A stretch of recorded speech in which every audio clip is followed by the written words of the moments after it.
Every now and then you might get a little flash. A flash of gold. So, man, I don't know what to say. You don't need to say anything. Oh my goodness, that is gorgeous. Oh my goodness, that's amazing! Wow, that is beautiful. If you'd like to follow the process of turning a block of wood like this into a guitar like this, then you've come to the right place. And if you would like to see me give this guitar away, click subscribe, hit the bell.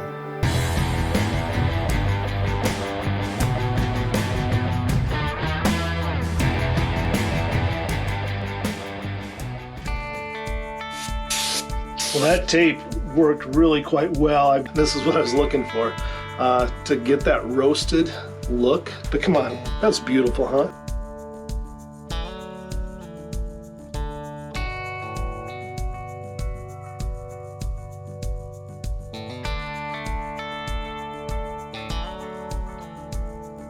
I think just about every time I do one of these guitars, because of the way I do it, I give a quick explanation. So if you've seen this before, sorry, let me just quickly cover it again. Because I've got a very thin profile here, and this comes up into the neck, I do both a set neck and a screw in, and then I put plugs in here to make it look all nice. I know that's different. I know most people don't do that. Love it or hate it, that's your choice. But I found that it makes it extremely stable. And yes, the drawback is you don't just simply quickly take the neck off. I build these so that they're extremely stable, but because of the way the original was designed and because it's a hollow body and I go all the way through here for this pickup cavity, I don't do a neck through because it would be pointless because I would be severing the neck through anyway. So I build it this way, put it in, screw it, glue it, and then this will be really a nice smooth transition back in here.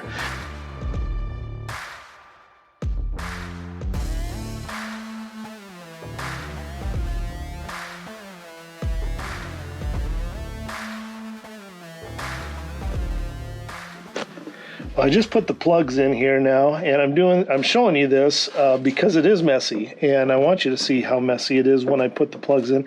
They're going to dry in there because they're being glued. I've got them knocked down, and then I'll be sanding them off. This case was specially made from Encore Cases out of Los Angeles, California. It is the same case maker that Dave Roussan uses. You may have seen cases that Dave has posted, which are phenomenal, and I asked Dave if I could order one from the guy, and he gave me the address. Again, Dave Roussan, nicest guy in the world. He's a great guy and an incredible guitar builder. With shipping, it ends up right around $750. So about $650 for the case, another $100 for the shipping. Let's check it out.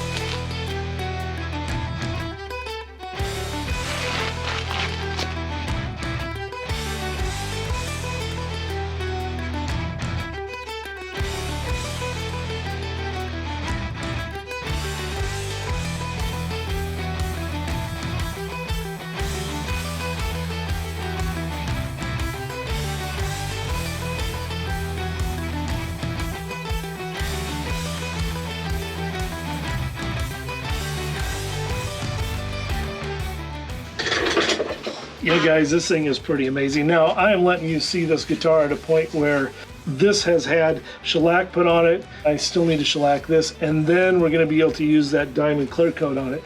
So all that to say, this is far from done. There's a lot that needs to be finished yet, but I thought you might like to see it inside the case. It fits perfectly inside this case. Mine apparently is the same dimensions. So, which is good to know. A long time ago, I kind of knew they were, because a long time ago I took my couple of my guitars up to see Dave Roussan, and he had looked at them, and he had one there that he was working on, and so I got to check it out, and I could see that the dimensions of it were very much the same. Now, I will tell you there is a little bit of a difference. Dave's fretboard doesn't come as far into the body as what mine does. His comes probably about, maybe about in there. So I come a little bit further into the body because he does a neck through. I don't. I do the bolt on. What it does mean is that the bridge will be down just a little bit further. They are a little bit smaller feeling guitar because Prince wasn't a real big guy and he wanted a guitar that was this size. So I'm just using Zinsser Shellac, and I am going over, primarily I'm worried about the Zercote, but I'll spray the whole thing. And this is only for probably 2, maybe 3 coats. I'm just keeping it real light, and then I'll be putting poly over that once it's all sealed. Guys, I want to just reaffirm, if you didn't already hear me talk about this in any other videos, with Zercote or Bacote or any other exotic woods, make certain that it's a wood that's going to take a polyurethane, because like Zercote, if I were to just put polyurethane on it, you can go 4 weeks, 5 weeks, 6 weeks, 7 weeks, and it won't even set up because of an oily chemical in the wood. And so you need to use shellac on it before you do any polyurethane. So on this guitar, I now have a couple of coats of shellac on it, and I'm going to be getting ready now to do polyurethane over top of it. But this is a special polyurethane, and it's diamond clear. This is going to be the first time I'm using it. It's supposed to be some really good stuff, so I'm excited to try that out. Woody likes a little flash on his guitar, and this guitar is Woody's, and so I'm getting it ready. I want it to be ready, need it to kind of be ready within the next 2 to 3 weeks, so I've got a lot to work on it, but I'm going to give myself a little extra work.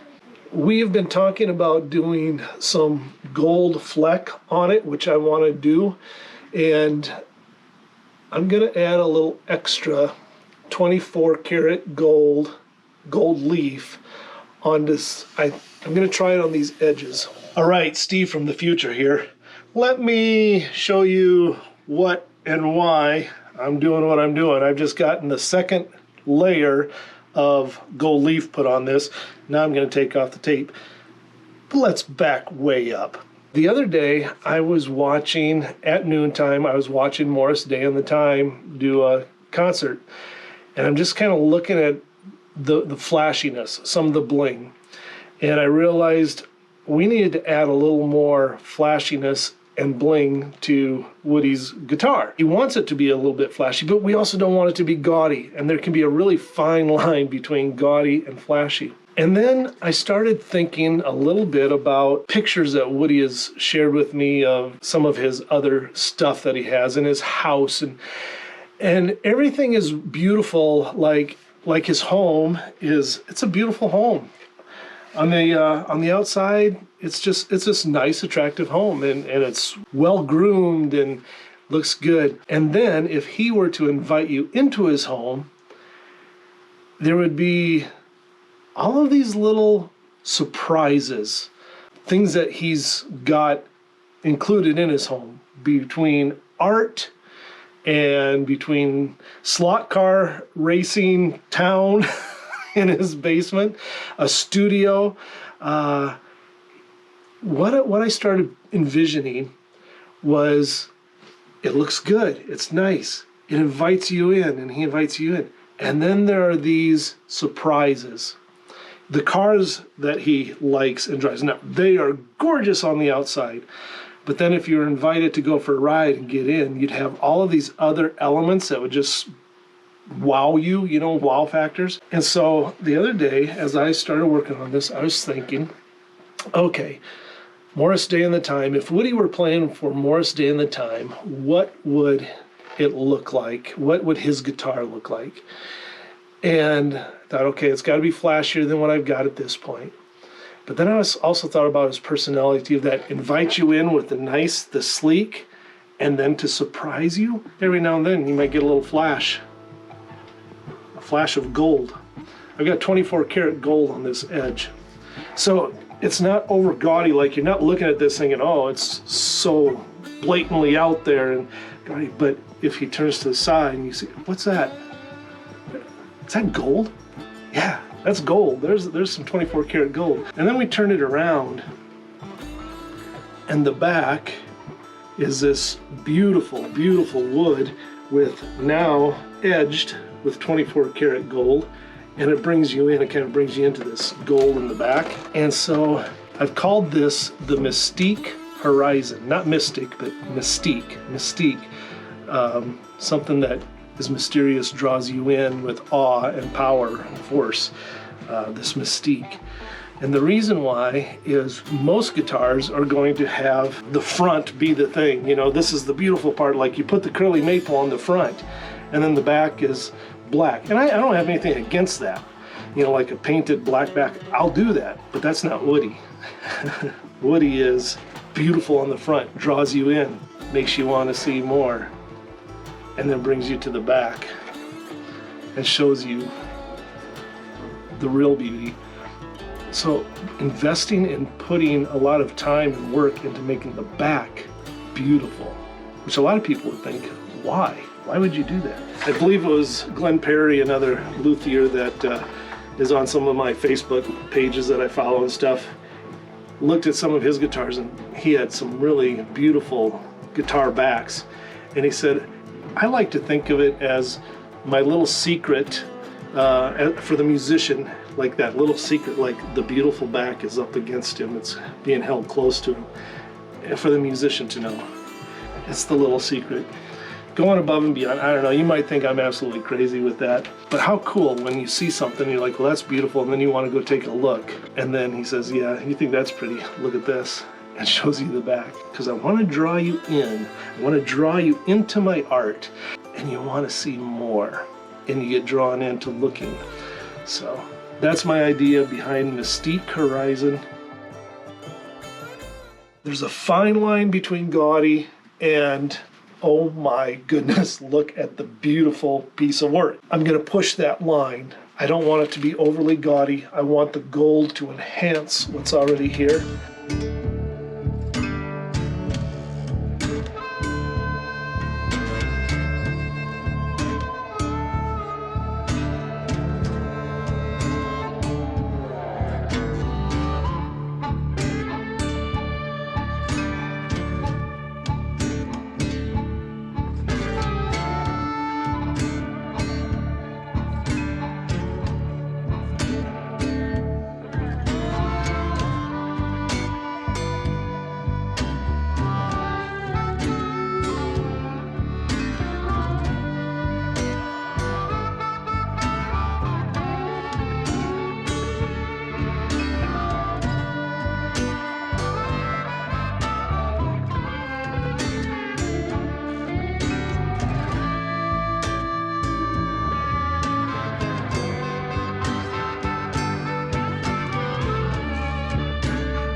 I believe I've got the back done, and so I am going to take the tape off and see. I mean, it looks kind of like a mess. The idea is that you put the glue on and you put the gold leaf over it, and where there's glue it sticks, and where there's not glue it doesn't. Of course, it sure did stick all over the place here, but that's okay because I can use a really fine sandpaper and get off what I don't want. Now, part of our idea was to put gold flecks on the body here and there anyway, so there might be some places that I actually leave a little bit, but for the most part I gotta clean this off. So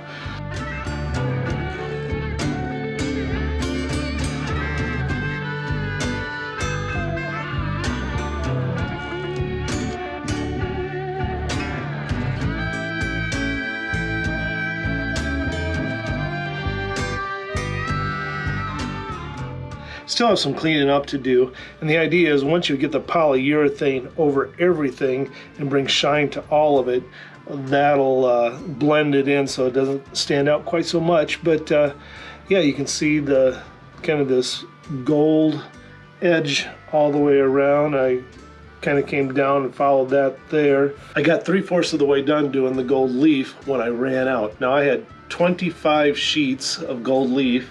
I had estimated that it would take me 11 or 12 sheets to go around this side, and it took me all 25. It's gonna be glitter all up inside your guitar. Wait till he start recording. He was, I'm putting on the 24 karat gold flake. I'm gonna call and make him sneeze. It's gonna be gold flake everywhere. Working with gold leaf, really, really touchy. Well, not touchy. You can't touch it. If you touch it, it falls apart. If you breathe on it, it falls apart. Gold leaf is, yeah, it's a little bit tricky to get used to working with it. So I've got more on order. I ordered them actually a couple of days ago, and this is the 4th of July weekend, so everything's going to be delayed. But I do pretty much have the sides done. I got a few little touch-ups to do.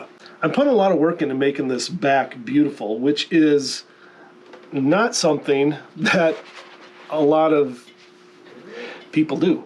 The musician's little secret, their joy of knowing that what they're holding against them isn't just a thrown together back, but this beautiful back on it. Now, I'm not saying that you need to do that with every guitar, but there is something special about putting just as much work into the unseen as it is putting it into the scene. I don't know, just one of those things to ponder. What are your thoughts on that? Maybe leave me a comment. Maybe you think I'm nuts and crazy, but maybe you see some value in that as well. I've got it all masked up here again so I can get going on this. I've just got little spots that need to be touched up. I'm using this 24 karat gold leaf, and I'm actually cutting these in half. There are 25 in one of these packets. I only need half a sheet to cover the edge.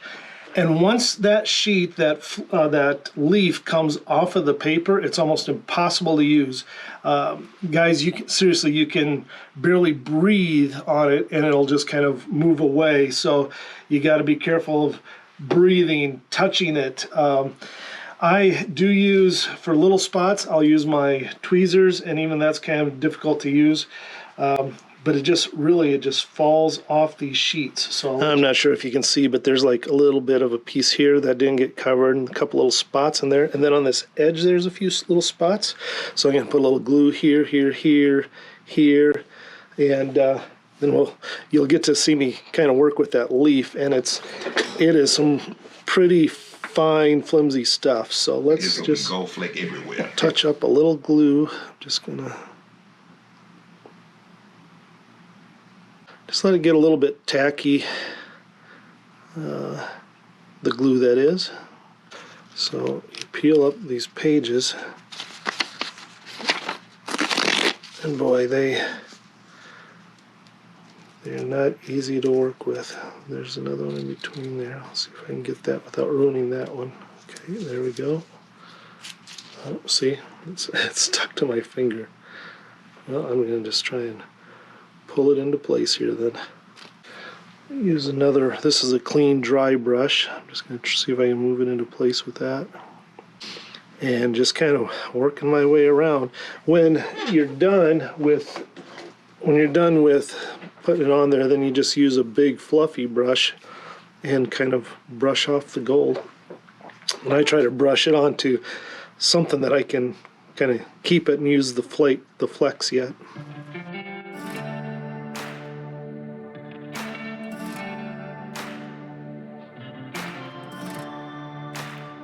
I'm gonna go wash out my brushes now, and I'm gonna let this dry for a while. Then I'll kind of burnish it in a little bit, and then brush it off and take the tape off.